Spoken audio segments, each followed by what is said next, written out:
Good to see you, Michelle. Hello, Rabbi. Hello, everyone. Hello. Hi, Michelle.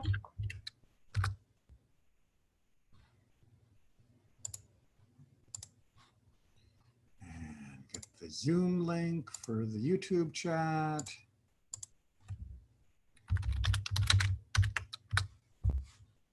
Okay, pop that out. Close that tab. Compress that until it fits. All the little things that are involved in getting things set up nowadays that didn't have to worry about before. Thank God you're a guru at that, Rabbi. Well, I'm glad that we have the option, but it is a little fiddly sometimes. Okay, so I think we've got that set up. And let me go ahead and share the screen.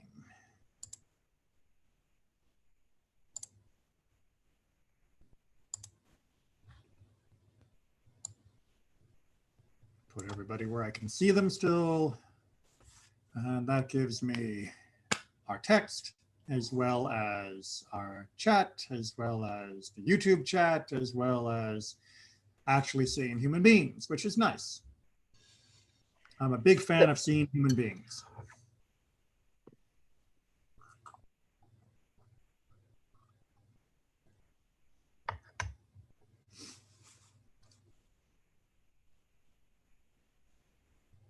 And we'll just wait a couple minutes or so to make sure that other people have logged on who want to attend. Looks like we have 4 or so on YouTube.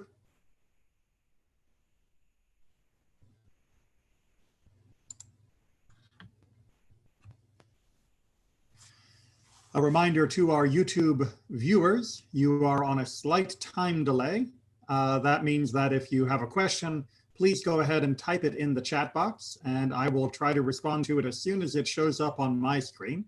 But if it seems like I'm taking a long time to get it, that may just be because it's a little bit out of sync. But do try to participate there. And you are welcome to use the Zoom link if you'd rather come into the live room where you can talk directly as part of the class.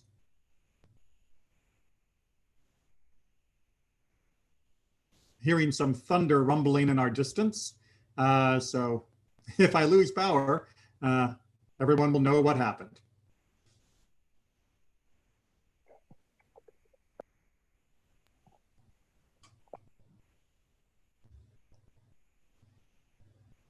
Give it just maybe another minute or two. If anyone has anything else that they have a question about that they'd like to fire off that you think only takes a minute answer.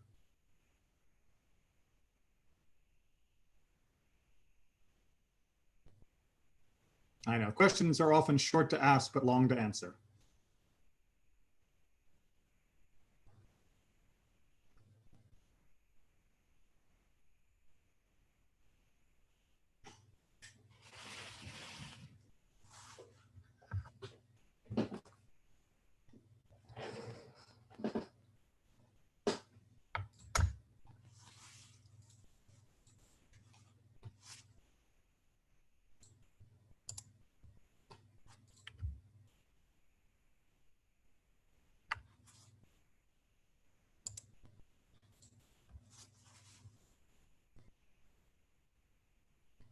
All right, well, I think we've been courteous to those who have maybe been having technical difficulties getting in. I certainly don't want to encourage people to be late.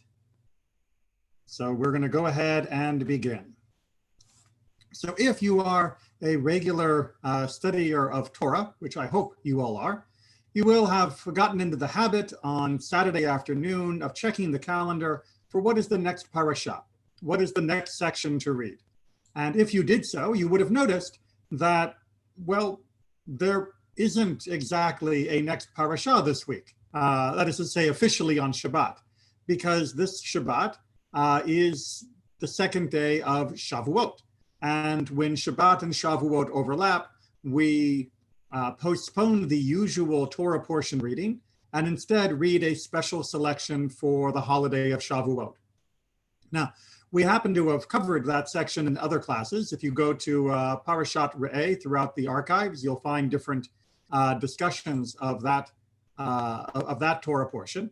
But one thing that we haven't had as much chance to do in this forum is to discuss the story of Ruth. Now, we're not going to get through the entire story of Ruth. I'm not even attempting to do that because it's simply too long and beautiful a story. I do have another class somewhere online. I should probably find that link, but then I hate going back and editing, that talks about the story of Ruth in more detail. But we are going to start off with Ruth and see what her identity and her life, what impact it had on later Jewish thinking. So since Ruth is associated with the holiday of Shavuot, because its story takes place during the same time period of the calendar, we read from the book of Ruth on Shavuot. So it just seemed like a good opportunity to do something that we haven't had a chance to do together before. So let's get started. As you can see, I am sharing the screen from Sefaria.org, and a wonderful website. I always like to encourage people to use it. It really does take away many of the obstacles to more in-depth study for many people, and it allows for you to grow in how you understand the way our tradition has understood everything the Torah and Tanakh has given us. Okay, so we are going to go ahead and get going. Just a second. I saw a little,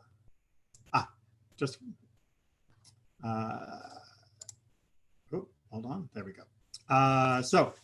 We are going to get underway, and good afternoon to Yerach, who just typed in the chat. So in the days when the chieftains ruled, this is referring to the days of the Shoftim. Shoftim is variously translated by different editions of the Tanakh in English, but usually in English, you'll often hear it referred to as the judges. Chieftains is a more modern translation referring to the fact that these judges did not just sit on a bench giving out rulings, but these judges were the leaders of the community. But this does give us a time frame for when this was happening. So if you wanted to situate this in your timeline of Jewish history, it would be during the section of history that came after the stories of Joshua and before the stories of Saul and King David. There was a famine in the land, and a man of Bethlehem in Judah, with his wife and 2 sons, went to reside in the country of Moab. All right, so we should already be getting a few little tinglings here of things going on. One, if there's a famine in the land during the time of Judges, this usually meant that something else was going wrong in the community. Good afternoon to you too, Jan. But what is more shocking here is that they left the country.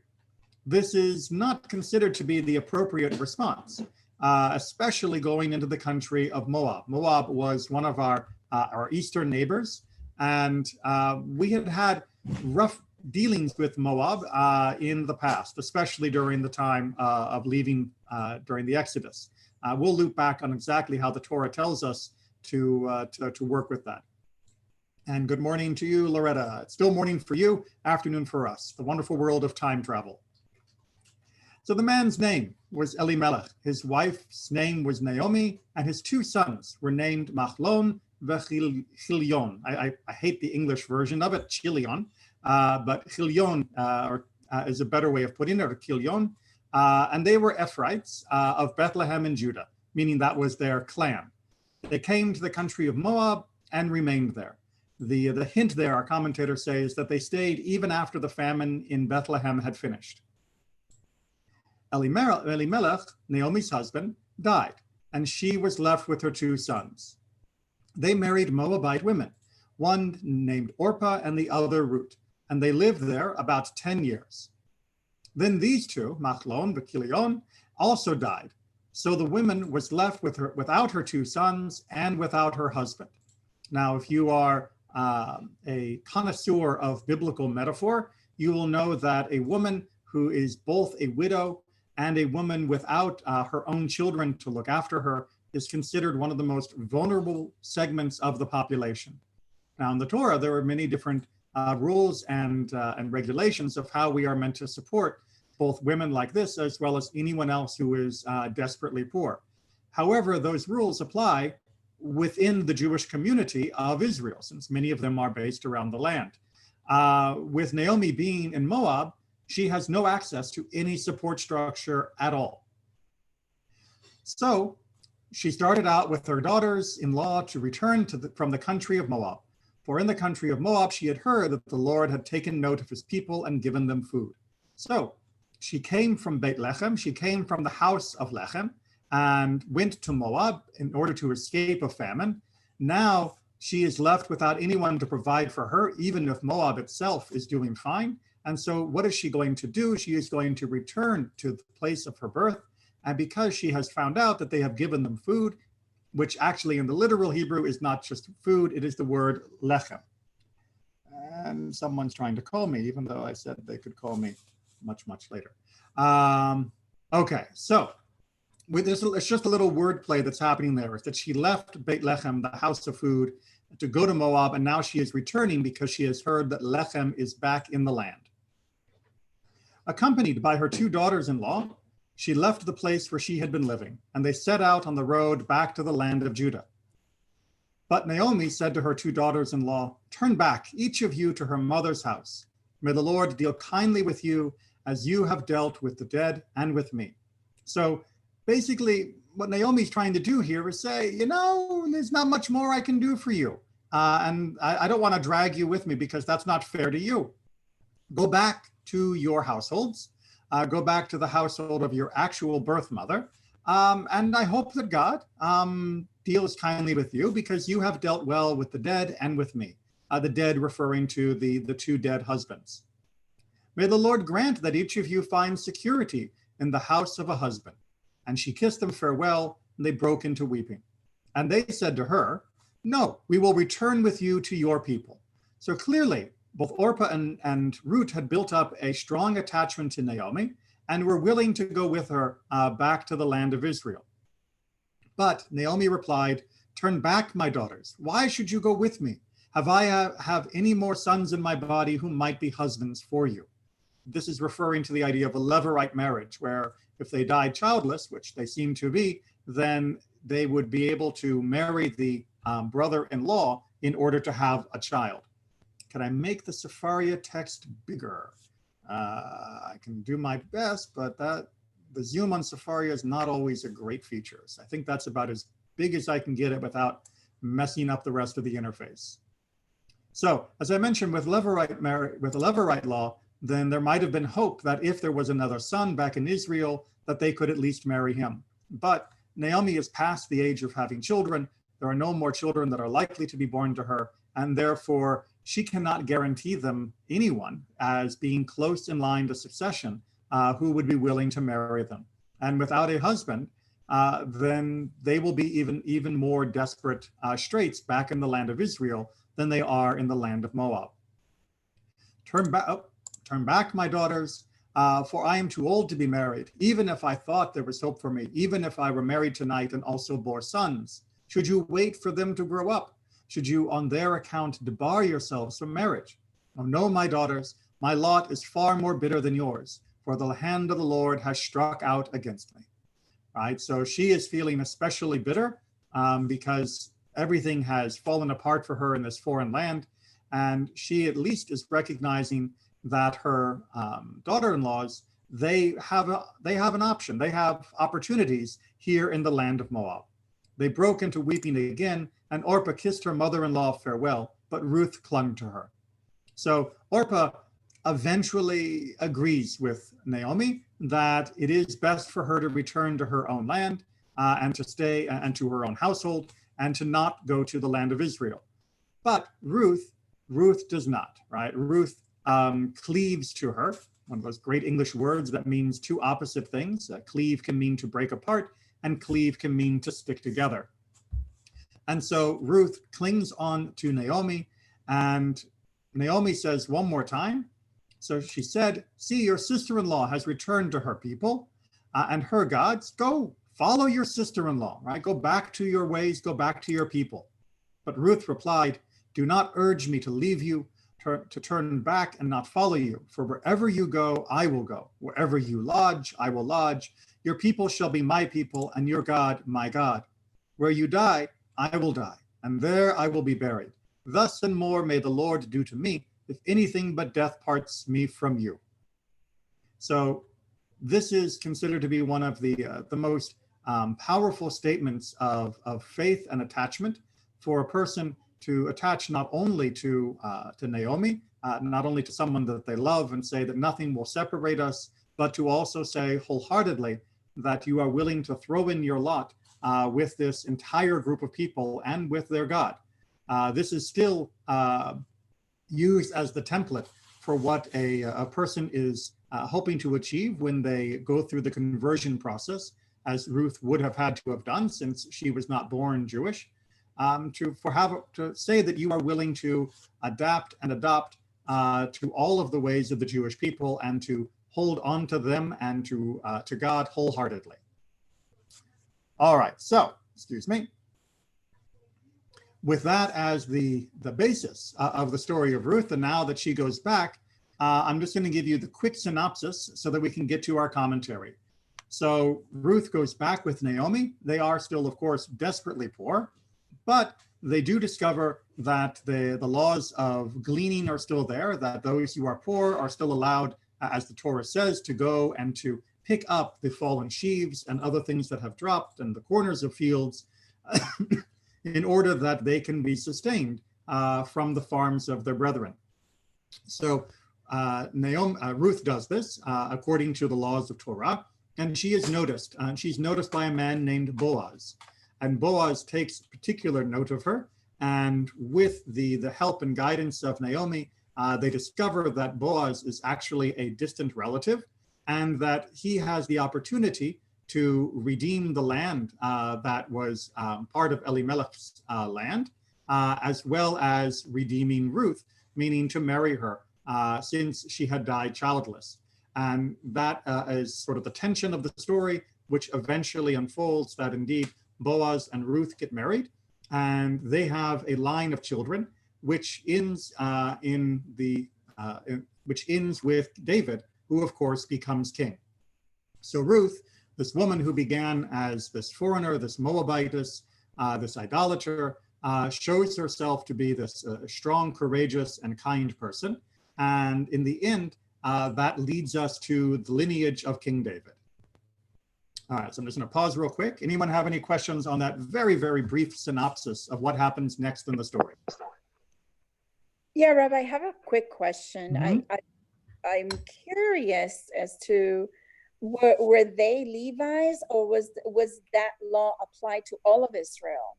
No. So the phrase Levirate has nothing to do with the word Levi. Oh, okay. Yeah, Thank Levirate is I believe, a Latin term.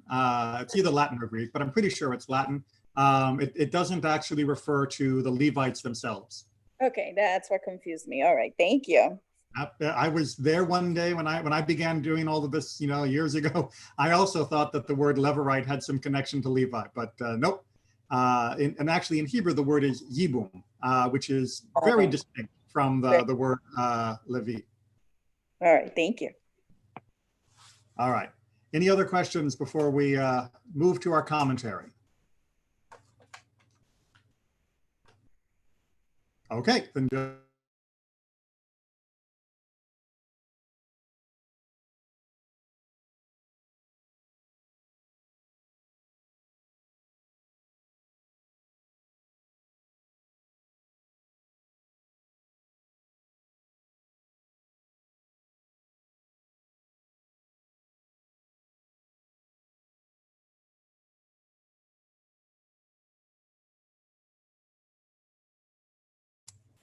sorry, apparently I had too many windows open and it was hard for it to try and find the correct one.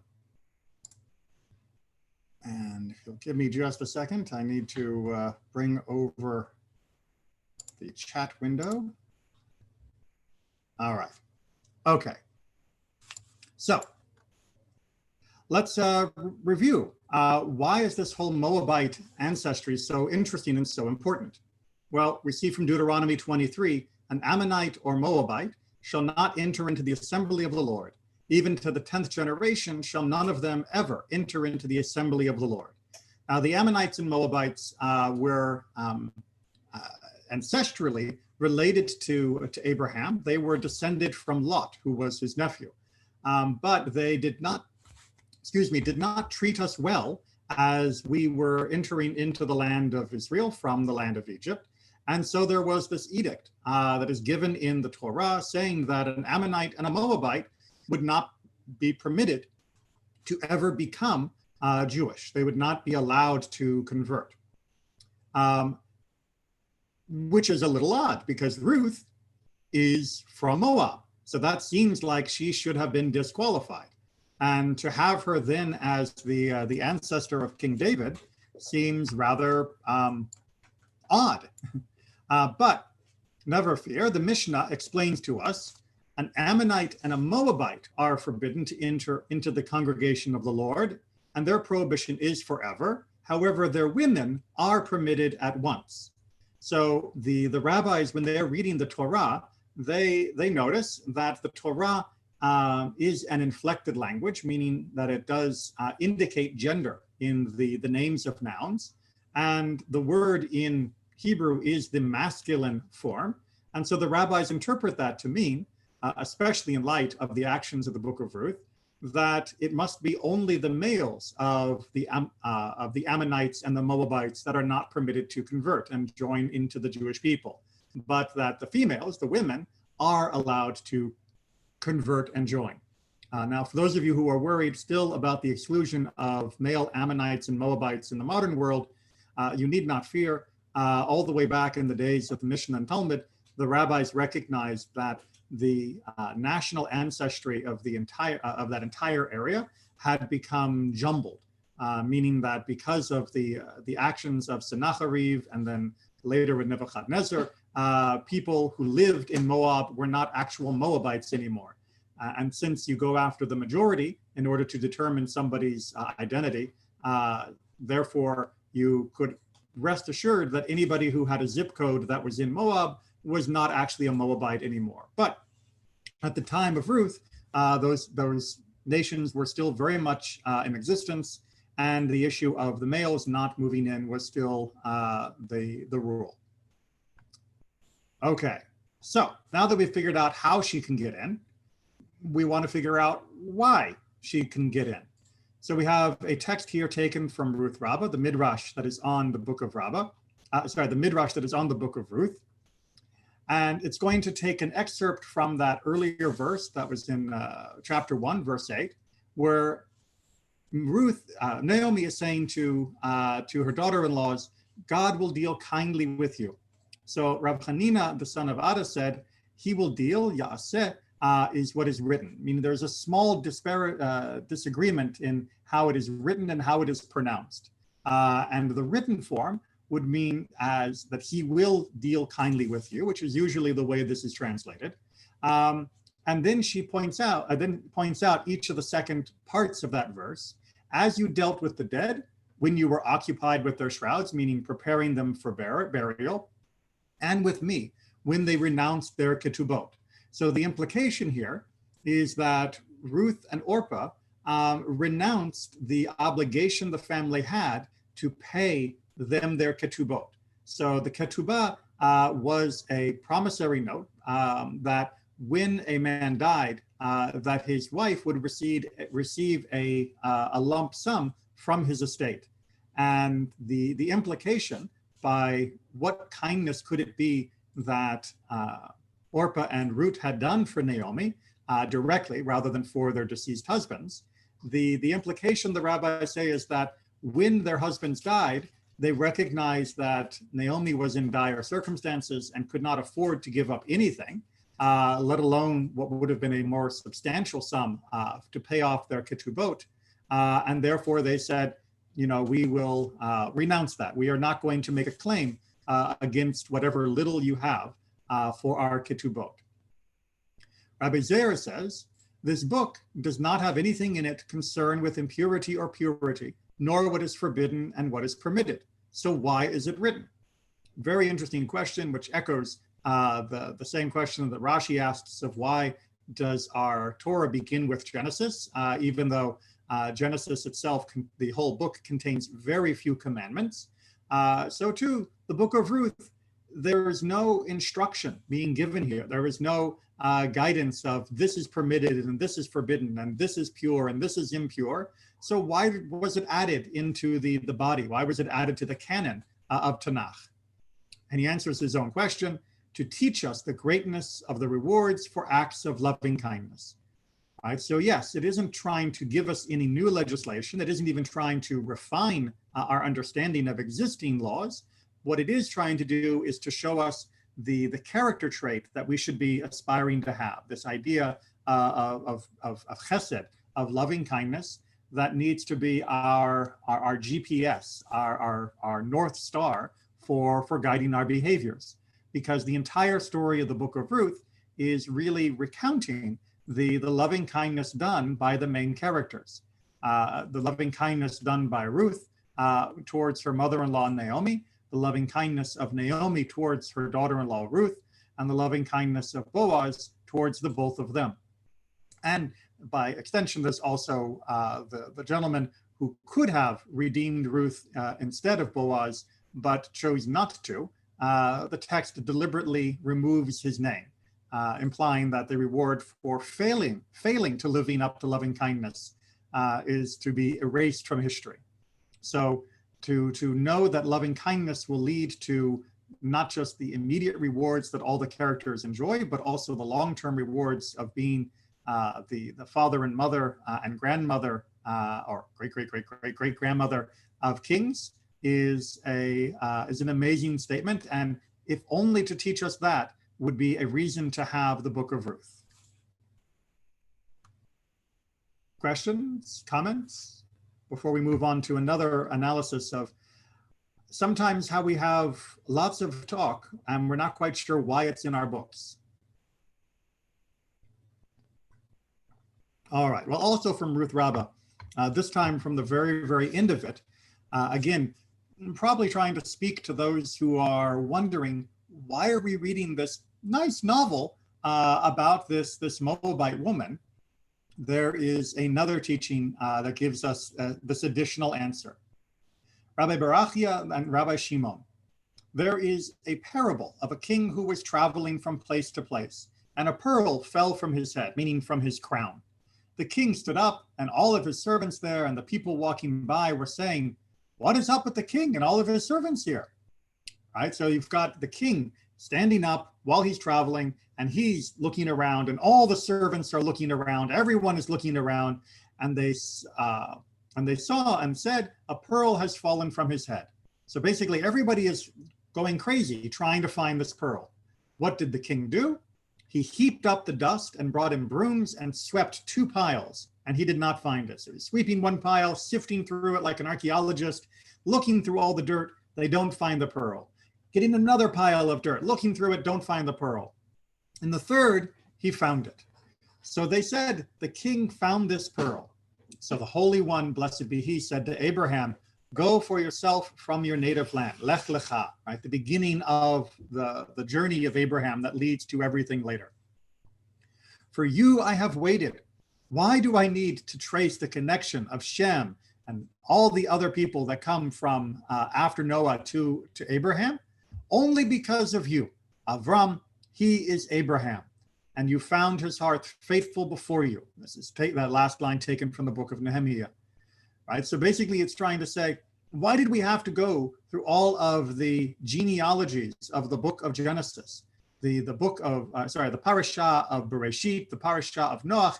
Huge portions of them are devoted to the lineages of people, and it seems a bit of a waste of time.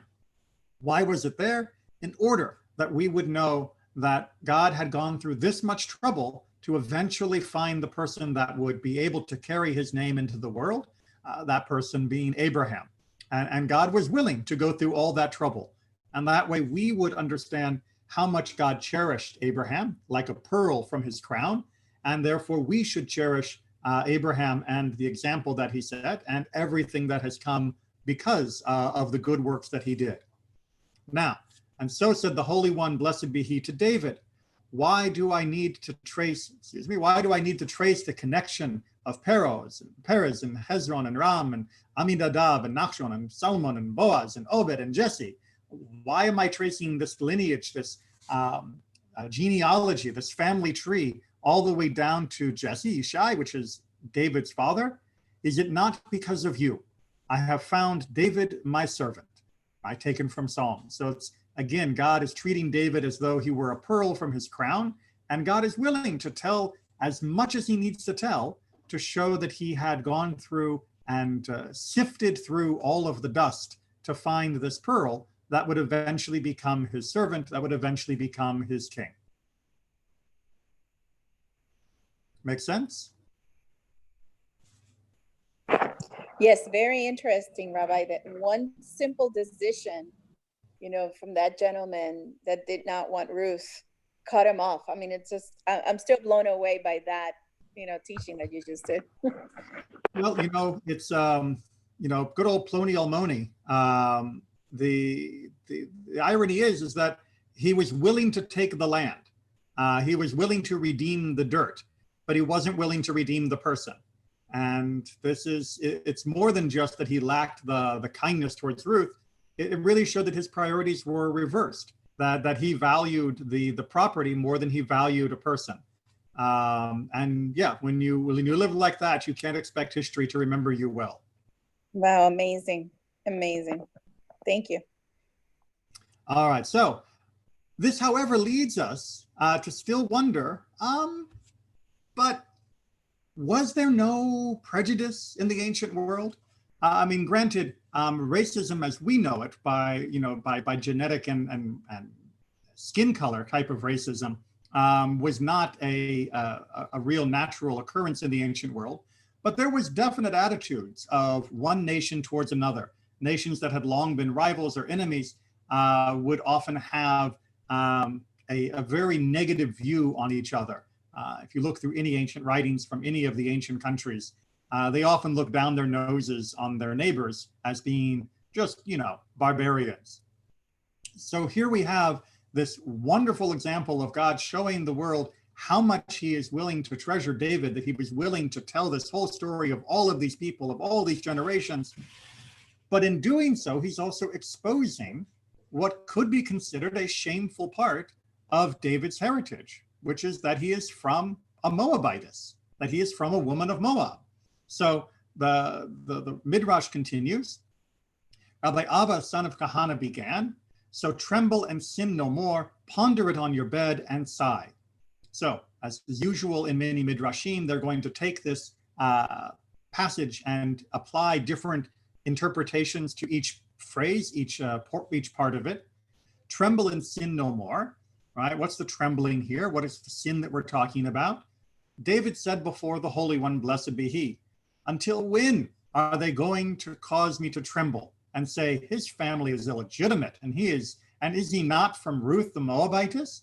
So the trembling here is David being upset, emotionally distraught, because the people around him are reminding constantly and gossiping and insulting him because they know that he has an ancestor that was a Moabitess.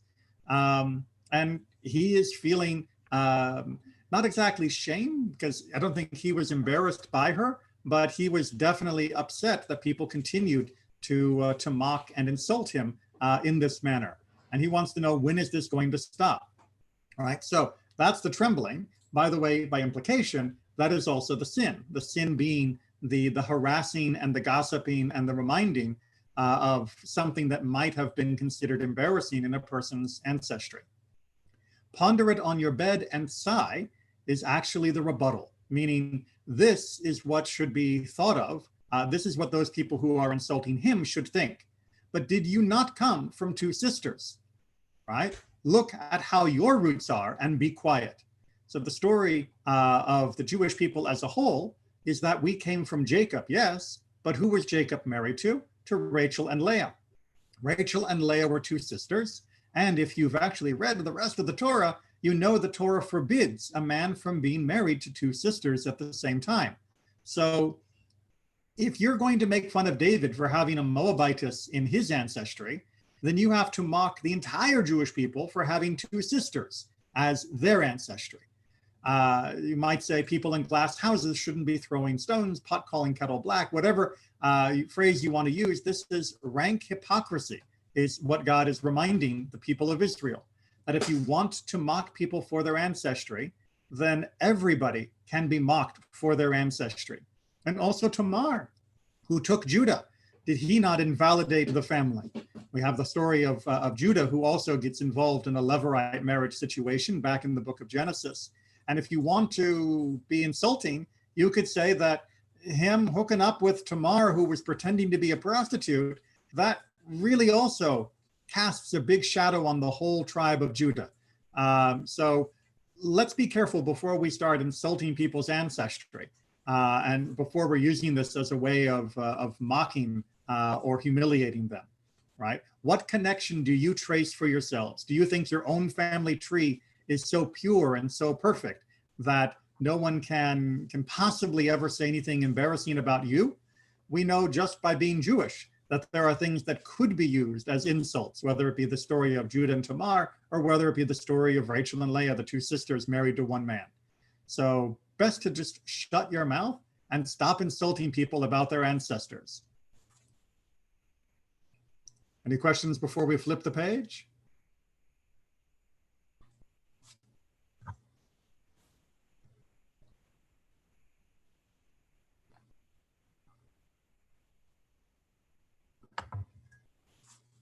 All right. So, speaking of Rachel and Leah, very interestingly, at the end of the book of Ruth, there is a blessing given by the community towards Ruth and Boaz for their new union. And it says, may Hashem, may the Lord, make the woman who is coming into your house like Rachel and Leah, both of whom built up the house of Israel. So, beautiful blessing. Rachel and Leah are the matriarchs of the Jewish people. Saying that Ruth should be like them is a very great blessing and kindness to be said. But Rabbi Barachia points something out. Most of those sitting there were from Leah. And so he makes Rachel the main subject. And if you do your Jewish geography, I mean the literal geography, if you go back and look at where Bethlehem is situated and where the tribes were living during the days of the judges, when people were really very much in their own tribes, Bethlehem was a tribe in a city in the tribe of Judah. So Judah, the son Judah, and the tribe Judah, therefore, came from Leah. So why would you put Rachel first if you're talking to a tribe that owes its existence to their mother Leah? Well, Rabbi Barachia has his interpretation that basically, since they were all from Leah, he is using Rachel as the main subject, almost as a way of sort of tweaking their noses or their perception. Rabbi Abba, the son of Kahana, has a slightly different view on it. He's going to use a little bit of wordplay. Rachel was primary, karo, as it is said, but Rachel was bearing, akara, right? The Hebrew word for being barren and the Hebrew word for being the primary, the ikar, have a very similar sound to them. So since she was barren, don't read it as barren, but instead read it as primary. Now, this may seem like a stretch, and indeed some of the word plays and puns that the rabbis use to make their points can often feel a little bit, I think you're taking liberties with the text. However, remember what the rabbi is trying to establish here is not a legal principle that is going to affect the way that you necessarily live the halakha, live your law, but it is going to affect how you view someone. If you see a wife that is barren, are you going to think that she is secondary, that she is unimportant because she is barren and the other wife isn't? Or do you recognize that the primacy of a particular person is not actually dependent upon how fertile their womb happens to be. And that really is the direction that he's trying to focus us here, is that for Jacob, Rachel was the Ikar. She was primary, regardless of her barrenness. Rabbi Shimon Bar Yochai, the son of Yochai, taught it a little bit differently. Because they spoke words against Rachel, so the descendants were called by her name. As it is written, Rachel weeping for her children, from the book of Jeremiah. So he takes this as being an implicit rebuke, that the people of Judah spoke out against Rachel. There was a lot of animosity found in the text. And so as a way of punishing them almost, or reminding them that they should not speak thusly, they were instead called the children of Rachel, because we know from Jeremiah, with Rachel weeping for her children as they are being carried off into Babylonian captivity, that at that point, the majority of the people who were being carried off were not Rachel's children, because that was the time when the southern kingdom was falling, and the southern kingdom was not descended from the children of Rachel by and large. Whatever was left of the tribe of Benjamin, perhaps, but the vast majority of her children were in the northern tribes, which had been carried off long before. And that is not the end of the matter with her name, but also in the name of her son. As it is said, perhaps the Lord will be gracious to the remnant of Joseph. Joseph, of course, being the name of her son, and here it's being used as a reference to all of the Jewish people. And that is not the end of the matter with the name of her son, but also the name of her grandson. As it is said, truly Ephraim is a dear son to me, a child that is dandled.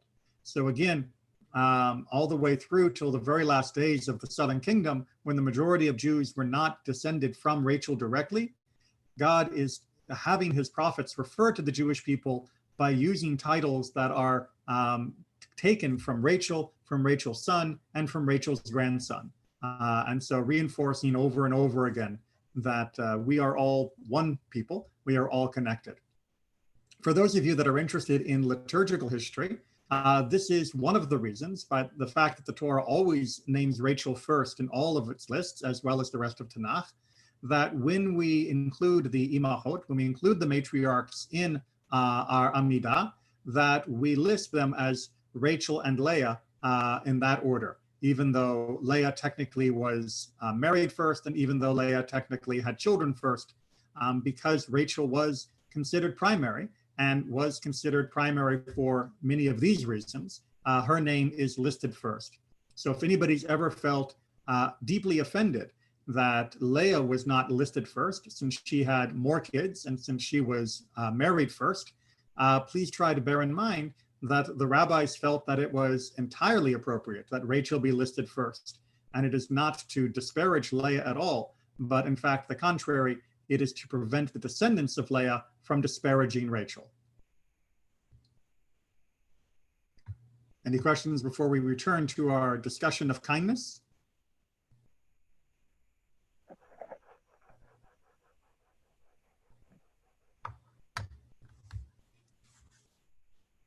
All righty. Make sure I get the thing to stop scrolling where I need it to stop scrolling. Okay, that's about as far as we can get. And he reached her parched corn, meaning gave her parched corn. Trivia fact, the word corn doesn't mean corn. I know that we all call corn as in corn on the cob, that yellow stuff that grows here in the New World. But the English word corn just means grain. So you'll often find in older translations like this one, the word corn, which is just being used to mean generically grain. And he reached her parched corn, and she ate and was satisfied, and had some left over, which for somebody who had been living in a state of poverty is a rather unusual circumstance. Most people who are poor do not get to eat their fill and still have leftover. Rabbi Yitzchak ben Marian said, this verse can teach that if a person is about to perform a good deed, he should do it with all his heart, meaning do it with everything you possibly can. And he's going to give some examples of what he means by this. For had Reuben known that scripture would record of him, and Reuben heard it and saved him from their hand, this is when Reuben was trying to prevent Joseph from being murdered, he would have borne Joseph on his shoulder to his father, meaning if he had realized that for all time he would be recorded in the book of Genesis, in the Torah, for having tried to save Joseph. He wouldn't have done it halfway. And remember, all he did was get them not to murder him, thinking, I'll come back later and rescue him from the pit. Instead, if he had realized that really this was going to be the permanent record of what he had done, he would have not done that half measure. He would have taken Joseph, thrown him on his shoulders, and carried him back to their father. So the Torah would have recorded that full salvation that he would have given to his brother. Had Aaron known that scripture would record of him, and also behold, he comes forth to you, when Aaron is coming out to meet Moses, who is returning from the burning bush, he would have gone forth to meet him with timbrels and dances. He would have made a bigger deal of it. And had Boaz known that scripture would record of him, and he reached her parched corn, he would have fed her fatted calves. Meaning, if you're going to do goodness for someone, if you're going to do an act of kindness, why hesitate? Why limit what you do? Why not throw yourself into it? Do it with your full heart. Do it with a full measure. Don't stint when you're trying to be gracious and generous to another person. Now, there is a small rebuttal to this. Rabbi Cohen and Rabbi Joshua of Sitkin said in the name of Rabbi Levi, in the past, when a person performed a good deed, the prophet placed it on record, right? The Torah tells us what people did. Right? We have a record in the Torah because Moses wrote it down. That's why we know about Reuben. That's why we know about Aaron. And the prophets that came later, they made a record. That's why we know about Boaz. It was written down by the sages of that generation, became part of the canon. But nowadays, when a person performs good deed, who records it, right? This is a beautiful reminder that the worry about social anonymity and the fact that it degrades our willingness to live to our best self is not a new concern. That yes, people worry that in the anonymity of a modern society, with or without the internet, that people don't feel that their social reputation is at stake, and so they don't always live up to their best possibility. But in the ancient world, they also worried that if no one was recording the good deeds that people did and sharing them and publicizing them, then would people really do good? Or would they, just cut back because they weren't going to get the credit that they were looking for? So who records it now? Elijah, Eliyahu Hanavi records it, and the Messiah and the Holy One, blessed be he, add their seal to it. This is the meaning of the verse. Then they who feared God spoke with one another, and God listened and heard, and a book of remembrance was written before him, from Malachi. So the idea is that, yes, we're not writing books of the good deeds of the people of our communities that are being shared widely, although we do definitely give recognition in our congregation to people who do good things around us. But what's even more important to that, and that we should focus on, is that there is a record being kept of the goodness that we do, and that record is being written by Elijah, and it is being witnessed by the Mashiach and God. So if you want to know that you are being noted for the good that you do, recognize that there is a perfect record-keeping system that never fails to remember the good that you have done.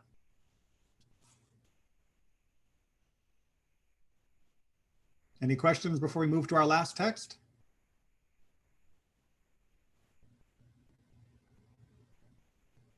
Okay. Wanted to finish a little bit more just focused on Ruth herself. This is taken from the Zohar Chadash and its section on Ruth. Zohar Chadash is, despite the name, not a new Zohar.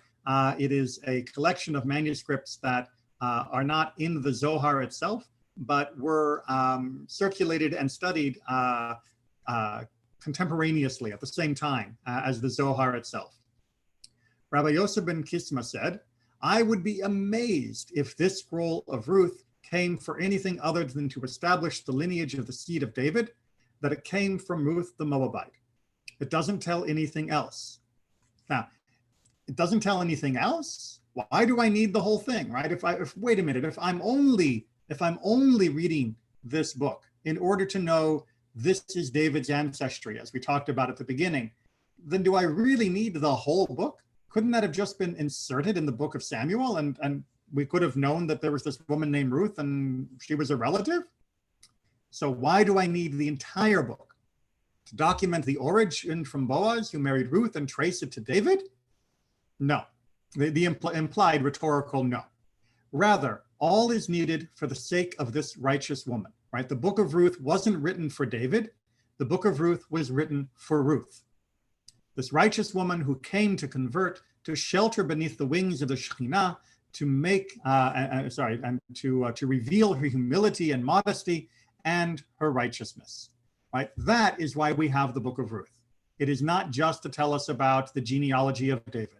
It is there to tell us specifically about what an amazing person she is, that she was willing to come and be part of the Jewish people, that she was a person of great humility and a person of great modesty and a person of outstanding righteousness. And that alone is the reason for a book to be written and to be shared. Even if she hadn't had a descendant that was David, we should still be reading the story of the book of Ruth. And I often wonder if maybe that's the reason why when the book opens, it doesn't tell us that she is the ancestor of David. It doesn't say Ruth, who was the ancestor of David, but just tells us Ruth, who was from Moab, just giving us her story as she is all the way up till the very end. So any questions, any additional comments, either in the YouTube chat or on Zoom? Feel free to unmute yourself and share your own thoughts on this.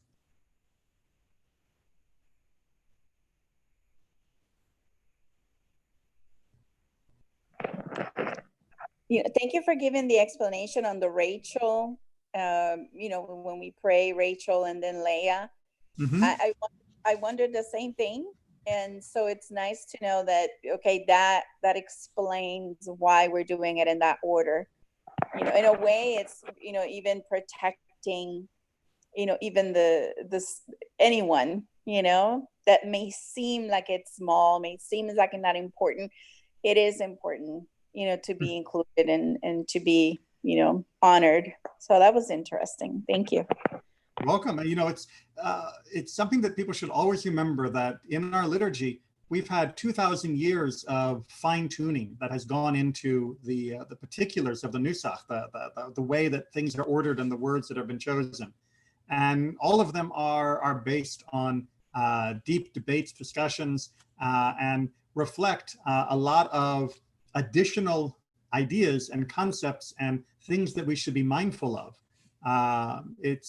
I often think of it as, when you look at the liturgy, it's like reading sheet music for an orchestra, which is to say that for most of us, me who doesn't read music, it's a lot of marks on the page. And I can maybe sort of figure out this one goes up, this one goes down, this one's fast, this one's slow.